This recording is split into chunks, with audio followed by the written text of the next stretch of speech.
Hadn't talked about LSU in a couple of weeks. So Ed Orgeron, I think he was speaking at a Rotary Club event day before yesterday. And as usual, when Ed Orgeron speaks, he says a whole lot, and a lot of it was noteworthy. He's not one for coach speak. And so there's perception versus reality here that I want to use to frame this next couple of minutes of this show. Perception last year with LSU, around this time last year. LSU had been stuck in the 1940s offensively forever, since the 1940s it seemed. And the perception was, I don't care how excited they are down there, there's no way that with the same quarterback and a lot of the same offensive pieces that just got shut out at home by Alabama the year before, there's no way that they're just going to revolutionize everything, and the mere hiring of a position coach from the New Orleans Saints is going to be the one lighter into the bucket of fluid and everything goes boom. That's not going to happen. That was perception. Reality was it happened. Every bit of that happened and then some. Everything LSU folks thought in their wildest dreams, the best of best case scenarios, came to fruition. So there was a gap between reality and perception. Well, this year, we look on the other side of the ball, and you got defense that I didn't think was half bad last year. I mean, it wasn't vintage, but it didn't need to be. But this year, LSU's defense, you got Dave Aranda, who wasn't fired. He goes on to take a head coaching job at Baylor. I mean, that's a promotion in pretty much anyone's book. So Dave Aranda was being paid ungodly amounts of money. Good for him, by the way, but incredible money as a coordinator. And he moves on, and Bo Pelini now comes in, and he was there. Aside from last year, the last time they won a national championship, that's been a long time. I mean, back then you were defending John Parker Wilson and Terry Grant. Now you got a world of Tua Tagovailoa or Bryce Young or Mac Jones and half a dozen first-round draft picks at wide receiver. It's a different conference.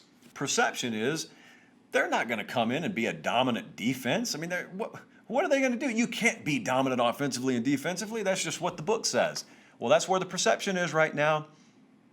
And that's as far as we can go. We can't get to reality yet. That's what the season will provide us. But these were some quotes from head coach of LSU, Ed Orgeron, yesterday at that little Rotary Club event.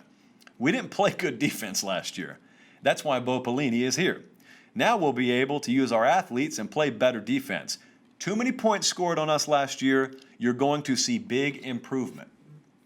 So I defended LSU's defense, especially second half of the year last year. Thought a lot of their issues were not necessarily personnel or scheme related. They were just missing a lot of key components that they ended up getting back. And secondly, I think we'd all agree that offense bought them a lot of leeway, let them take a lot of chances. Now, I don't think that the locals think that you took enough chances, up to and including the head coach of the team, Ed Orgeron. So part of culture, a word that is overutilized as just something to fill in a blank, but underutilized by people who actually understand it. Part of culture is identity and fit. And I think what's being suggested, you don't need to read too far between the lines here. What's being suggested is you can have two things that are true at once. Dave Aranda could be a heck of a defensive coach. He could be one of the best defensive minds in the game. He could be a good enough football mind to be hired as a Power 5 head coach. All those things have happened. Those things can be true, but it can also be true that for whatever reason or list of reasons, he just wasn't the best fit for an Ed Orgeron-led program. So maybe both of those things were true here, and he didn't necessarily mesh his vision with Orgeron's. So they flipped things from a 3-4 to a 4-3. This is stuff that I think is overblown too. To be honest with you, we've had a lot of questions about LSU flipping from the 3-4 to the 4-3 in the Late Kick Extra podcast inbox where we take questions. It's all a mailbag. Subscribe, by the way, to the podcast if you haven't already, and give us a 5-star review. We're approaching 400, and we eventually want to get to 1,000. So anyway, back on point here, a lot of our LSU brethren have asked, hey, what do you think about us moving to the 4-3? Well, really, it matters to me most in recruiting. It doesn't matter schematically. I mean, if you look at the front you're in when you face teams like Alabama, since we're looking at footage of last year's game on the YouTube live feed here, that's the personnel package that they dictate you be in anyway. And so I don't care about it so much there. Where I care about it is I know what opposing staffs do to anyone out there who officially runs a 3-4. They go into the home of every defensive end and outside linebacker, edge rushing type, and they say, you go play for a 3-4 defense, and you're just going to be a clogger, and you're not going to fill your stat sheet up, and you've got the build to be an elite future first-round type edge rusher, but you're going to throw all that potential away down there, and you're going to throw away potential first-round money, and yeah, maybe you'll still go pro, and maybe you'll play in the NFL, but you won't get that big, fat rookie contract that you would have gotten if you came here and played in a traditional four-man front. So now LSU doesn't have to worry about that anymore. I don't know how much it was affecting them. I just know in the past that that's been an issue that people who run a 3-4 officially deal with. But now, the second place that it matters is it matters in style. And if you'll listen to Ed Orgeron, I didn't give you his entire speech, I just gave you quotes. He went on to say that he really prefers a more attacking style.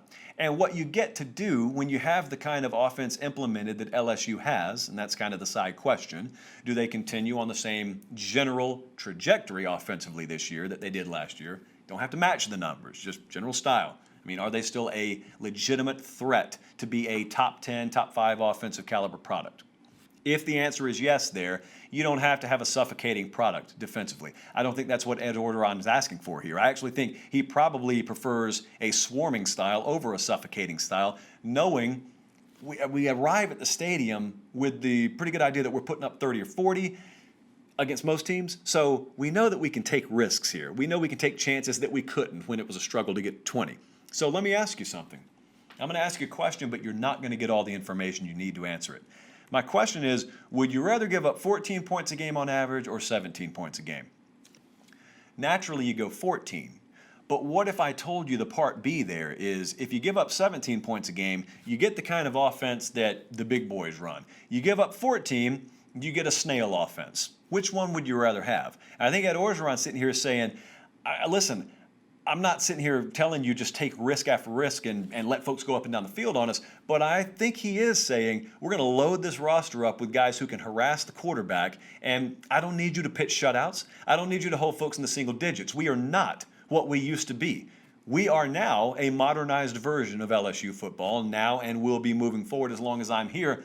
You take your risks, because I think it's going to pay off, and I think that for every couple more points on average per game we may give up, I think you're going to turn the ball over, and I think you're going to give us a lot more fortuitous field position, and it's worth it. And that is the gamble that they're making that he thinks is going to pay off. And we wrap it right back around to that perception versus reality. This time last year, he was adamant about that offense. Adamant. He is just as adamant when you hear him talk about this defense this year. So I didn't doubt him offensively last year. That's why a lot of LSU folks loved this program last year, but a lot of people did. I would caution you, fool me once, shame on you, fool me twice, what does that make you? So I would, at the very least, give reasonable doubt and deference to what Ed Orgeron's saying about his team, as opposed to maybe what you think about his team and what is and isn't possible.